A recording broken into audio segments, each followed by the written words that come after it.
person, you saw the people that were passing, you saw Jimmy Lee Jackson, you knew what it was all about. How did you summon up that courage?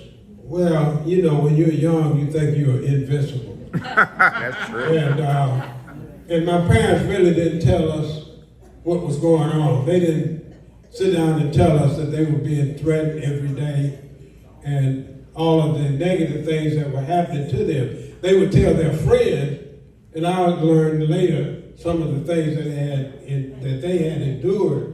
So they tried to keep us out of the danger element of it. But my father was always active, so all members of my family marched and demonstrated. I wasn't the only one. But prior to that time, I had been locked up for 2 weeks at Camp Thomasville.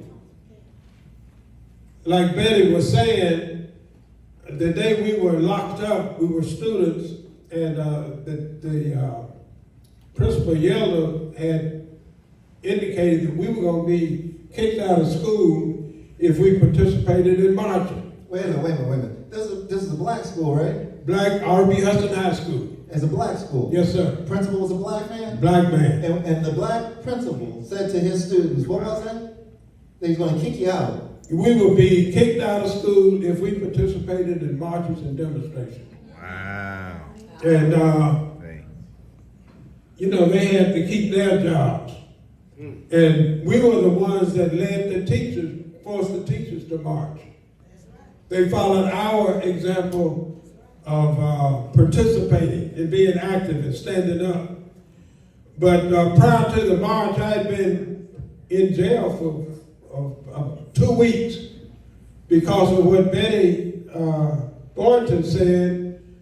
We were out marching or demonstrating, and they blocked us, they marched us to the armory.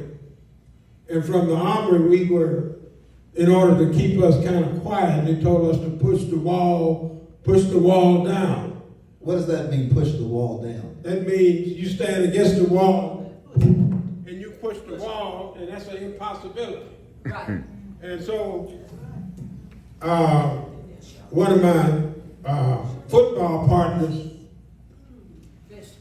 had to go to the bathroom. And he said, "Sir, can I go to the bathroom?" And the sheriff said, part of Jim Clark deputies, said, "Hell no, boy. You're not going anywhere. Push that wall down." So my partner, Popso, was pushing the wall, and he had to urinate. So a big puddle of urine hit the floor. And we laughed about it later.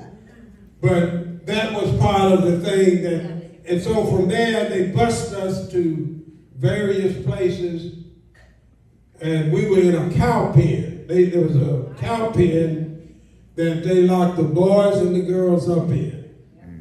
They separated us, and for two weeks we ate mush for breakfast, and mystery meat for lunch. By the time they marched us through the line, it was time for lunch.